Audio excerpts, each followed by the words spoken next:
할렐루야. 오늘은 10월 18일 수요일 새벽 예배 하나님께 드리도록 하겠습니다. 본문 말씀은 에베소서 2장 1절에서 10절입니다. 그는 허물과 죄로 죽었던 너희를 살리셨도다. 그때 너희는 그 가운데서 행하여 이 세상 풍조를 따르고 공중의 권세 잡은 자를 따랐으니 곧 지금 불순종의 아들들 가운데서 역사하는 영이라.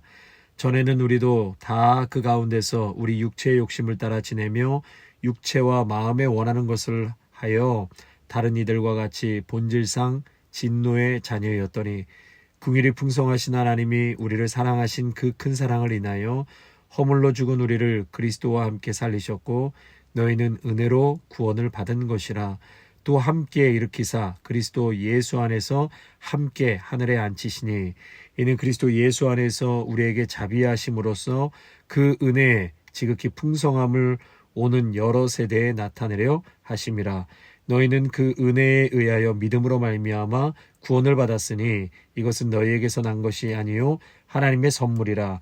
행위에서 난 것이 아니니 이는 누구든지 자랑하지 못하게 함이라. 우리는 그가 만드신 바라 그리스도 예수 안에서 선한 일을 위하여 지으심을 받은 자니 이 일은 하나님이 전에 예비하사 우리로 그 가운데서 행하게 하려 하심이니라. 아멘. 오늘 말씀은 우리가 원래 어떤 자였고 또 어떤 삶을 살았는지 그 근본을 말씀해 주고 있습니다. 그리고 어디로 어떻게 옮겨졌는지를 명확하게 말씀해 주고 있는 본문이다라고 할 수 있겠습니다. 여러분, 이 수영을 할 때 우리가 수영을 할 때 부력을 이용해서 물에 떠서 움직이는 것이 수영 아닙니까? 그러나 이 부력을 거슬러 물속에 있게 되면 그것을 잠수라고 하죠. 이 부력을 사용해서 능동적으로 움직이는 것이 수영인 것처럼 이 땅에서 열심히 일하고 움직이고 우리가 살아가지만 무엇 위에서 하는 것입니까? 바로 은혜 위에서 하는 모든 활동이라고 할 수 있습니다.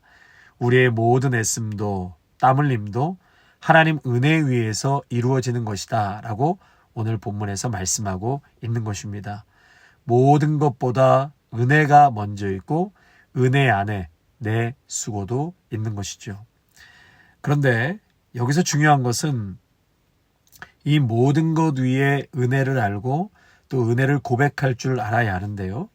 은혜가 은혜되기 위해서는 내가 은혜됨을 믿어야 하는 것이죠. 은혜는 믿음이라는 그릇에 담겨 있습니다. 그래서 믿음이 있고서야 은혜를 은혜로 받아들이게 되는 것입니다. 사도 바울은 많은 수고를 한 사도이지요. 희생도 많이 했습니다. 땀도 많이 흘렸습니다. 평생 교회를 세우고 봉사했습니다. 그리고 바울은 이렇게 고백하죠.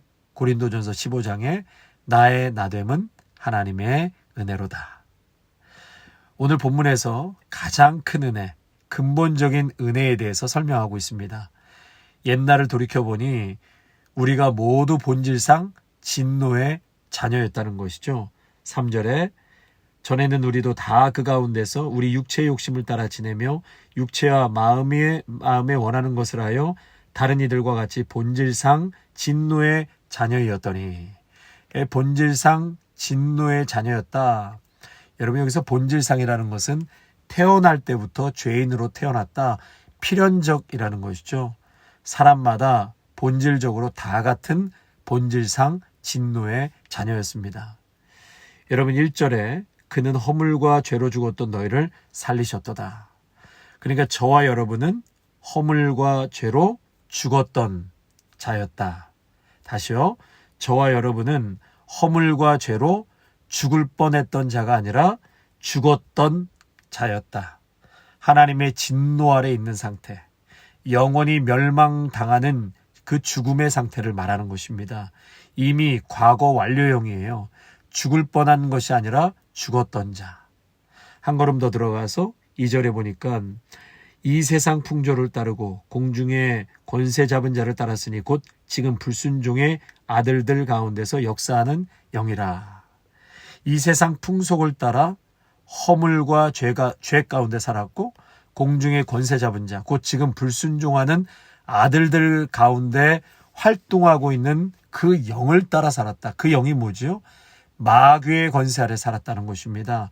사탄의 권세 아래 살았기 때문에, 사탄의 종노릇하며 살았기 때문에 그의 삶은 세상 사조에 이끌려 살 수밖에 없었고, 세상 풍속은 결국 사람을 죄로 이끌고 허망한 곳으로 이끌고 자신의 정체성을 파멸시키는 곳으로 끌려 살았다는 것입니다.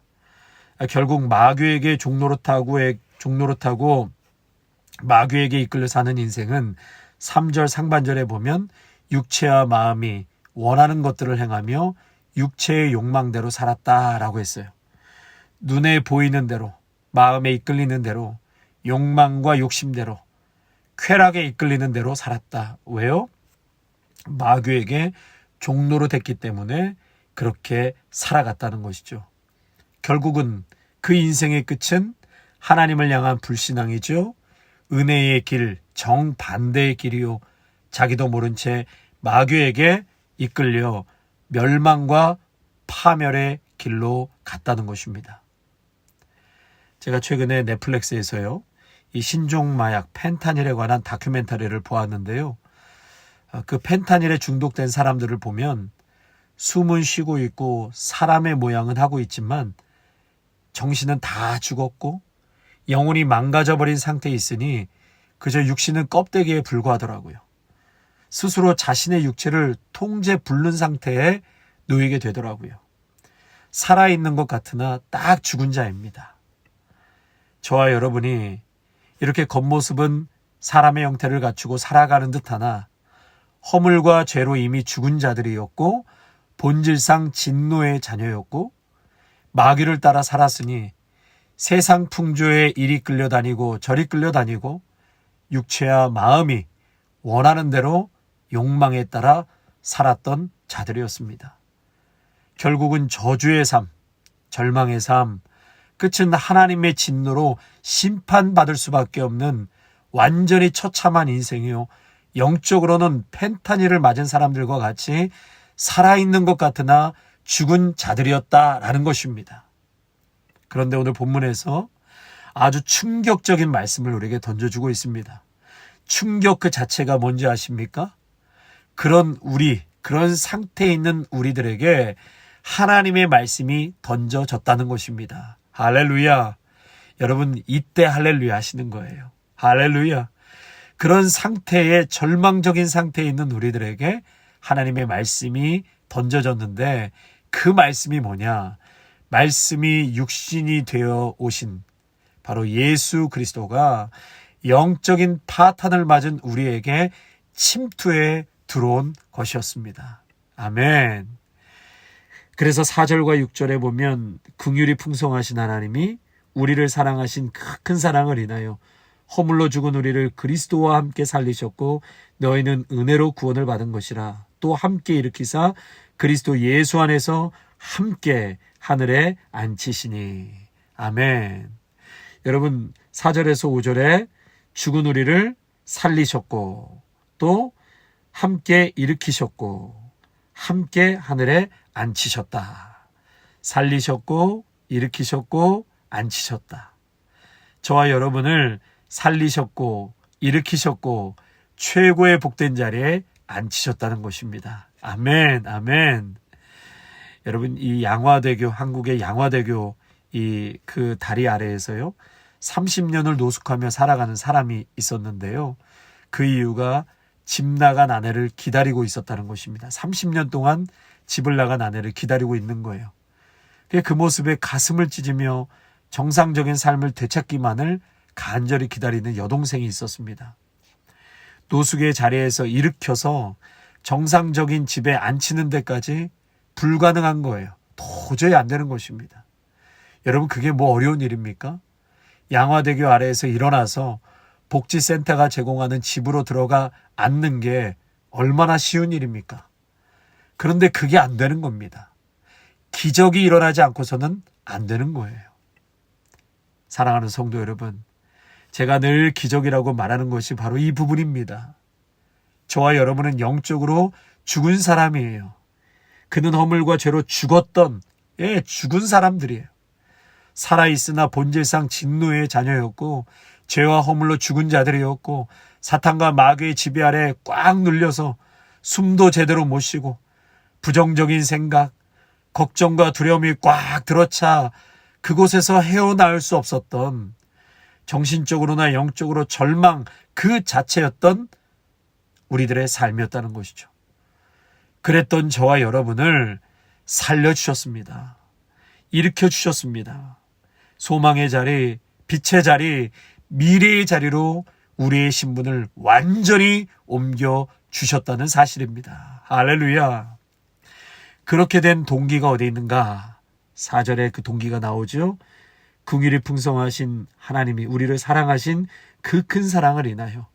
그렇게 된 이유의 근본적인 동기는 바로 풍성하신, 긍휼을 풍성하신 하나님이 우리를 사랑하셨기 때문이다.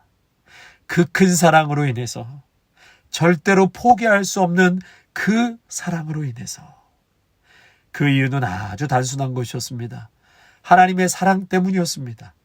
나를 향한, 이 말씀을 듣는 여러분을 향한 하나님의 사랑 때문에 우리를 구원하여 주시고 이 엄청난 은혜의 자리까지 인도해 주셨다는 사실입니다. 하나님의 아들 예수 그리스도를 십자가에서 죽이시고 부활하심으로 우리를 살리신 것입니다. 우리들에게 예수님께서 들어오심으로 영적인 안진뱅이를 일으켜 주셨고 앞을 못 보는 그러한 저희에게 영안을 뜨게 해 주셨습니다. 이 엄청난 기적과 은혜는 5절에 뭐라고 말씀하세요? 허물로 죽은 우리를 그리스도와 함께 살리셨고 너희는 무엇으로 구원을 받은 것이다? 은혜로, 오직 은혜로 구원받은 것이다. 성도 여러분, 우리가 구원받기 위해서 한 것이 아무것도 없습니다. 모세와 이스라엘 백성이 홍해를 건너고 애굽의 막강한 군대를 이길 수 있었던 것은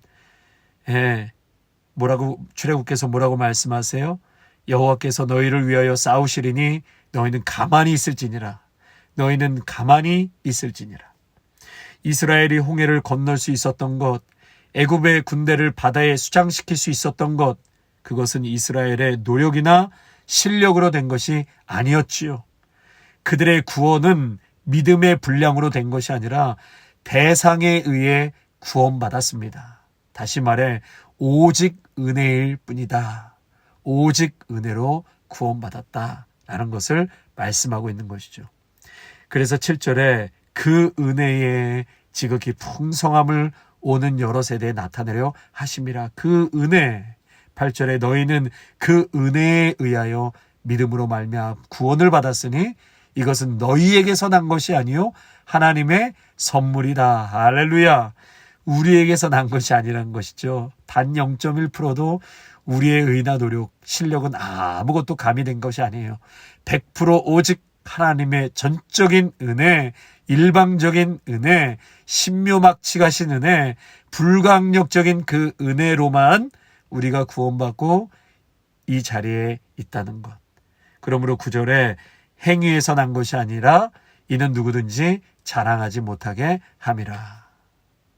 여러분 그렇습니다. 그래서 은혜를 알아야 합니다. 은혜를. 그것은 믿음으로 가능합니다. 믿음으로야 비로소 은혜를 은혜로 수용하게 되고 깨닫게 됩니다. 믿음으로만 겸손케 되고 자기됨을 알게 되고 은혜를 받아들이게 되고 은혜의 그 깊고 넓은 뜻을 알게 되는 것입니다.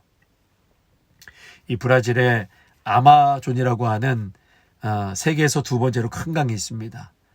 그 강 하구가 어찌나 넓은지 간혹 바다에서 항해하던 배가 가까이 지나갈 때면 어디까지가 바다이고 어디까지가 강인지 알 수 없을 때가 많다고 합니다. 이 아마존 강에 얽힌 한 가지 이야기가 있는데요.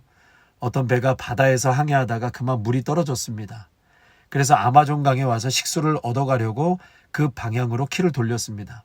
근데 아무리 가도 어디까지가 바다이고 어디까지가 강인지 도통 모르겠더랍니다. 그렇게 한참을 헤매다가 마침 옆을 지나가는 배를 발견하고는 이렇게 물었습니다. 여보세요.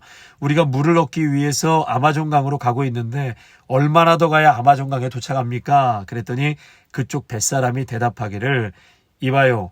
당신은 벌써 아마존강에 떠 있습니다. 라고 하더랍니다. 이미 우리는 은혜 가운데 있는 사람들입니다. 그러나 우리는 스스로 누리고 있는 그 은혜의 은혜됨을 모르기에 여전히 불행한 것이고요. 낙심하고 절망하게 되는 것입니다.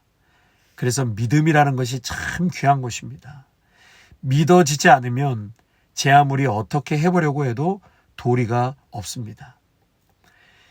예수 그리스도로 말미암아 이루어지는 그 큰 구원의 사건, 구원의 역사, 그것이 은혜입니다.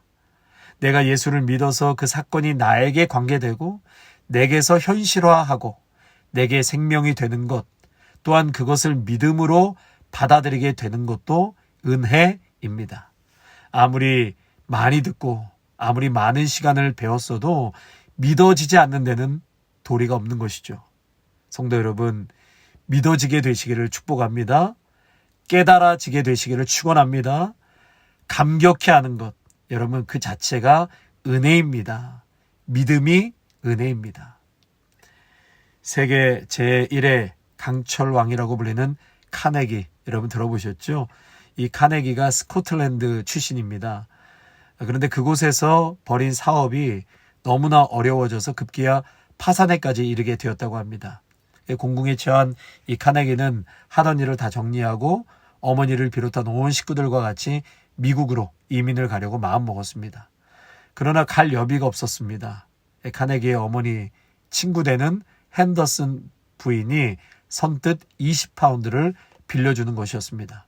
언제 돌려받는다는 보장도 없이 멀리 낯선 땅으로 이민 가는 사람들을 믿고 빌려준 것이죠. 카네기 가족은 너무너무 고마워하고 감격했습니다. 고맙습니다. 빌려간 돈은 다음에 꼭 갚겠습니다 하고 거듭 약속을 하였습니다. 그렇게 미국으로 떠나간 카네기 가족은 도착하자마자 열심히 매일매일 일을 했습니다. 하루에 50센트씩은 핸더슨 부인의 돈을 갚기 위해 저축했습니다. 어느덧 어렵게 모아둔 그 돈이 20파운드와 맞먹는 200불이 되었습니다. 이제 드디어 빚을 갚을 수 있게 된 것이죠. 카네기 가족은 200불을 송금수표로 바꿔서 이제 보내고 그날 성대하게 축제를 벌였습니다. 이제 빚을 갚고 자유하게 되었다. 서로 축하해주며 기뻐했습니다. 축제장에서 카네기는 유명한 말을 남겼다고 그래요. 여러분, 빚은 갚을 수 있습니다. 그러나 우리가 받은 은혜는 영원히 갚지 못합니다. 은혜를 갚을 수 있는 것이라고 생각하지 마십시오. 갚을 수 없는 것이 은혜입니다. 빚은 갚을 수 있으나 은혜는 갚을 수가 없습니다. 우리는 이 은혜에 대하여 평생 고마운 마음을 지니고 살아가야 할 것입니다.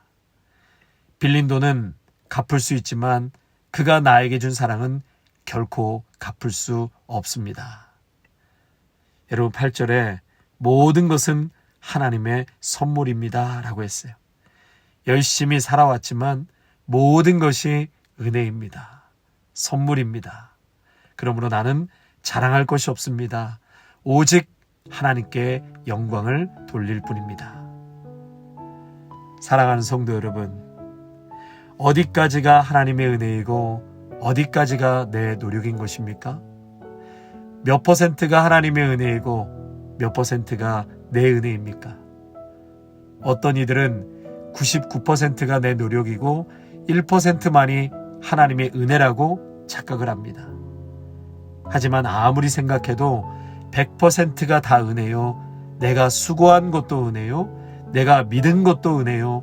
내게 주신 감격과 깨달음, 그것도 전부 은혜입니다. 이것을 알 때에 비로소 은혜가 은혜될 수 있습니다. 은혜로 살고 은혜를 전하고 은혜를 증거하고 은혜로 사람을 만나는 복된 인생 되시기를 축원합니다. 오직 은혜, 오직 선물, 이것이 바로 그리스도인의 바른 정체성이요 믿음의 고백이 되어야 할 것입니다. 기도하겠습니다. 주님, 우리에게 주신 최고의 선물은 하나님의 아들 예수 그리스도이십니다.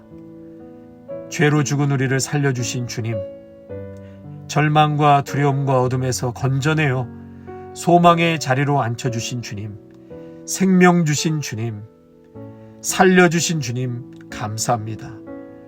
회복시켜주신 주님 감사합니다. 우리 모두에게 이 귀한 사실, 엄청난 은혜를 깨달을 수 있는 은혜를 주시고 성령의 은혜를 물붓듯이 부어 주시옵소서.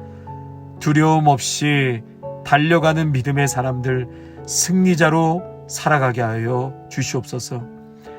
하나님, 특별히 이 시간 연약한 자들을 위해서 기도합니다.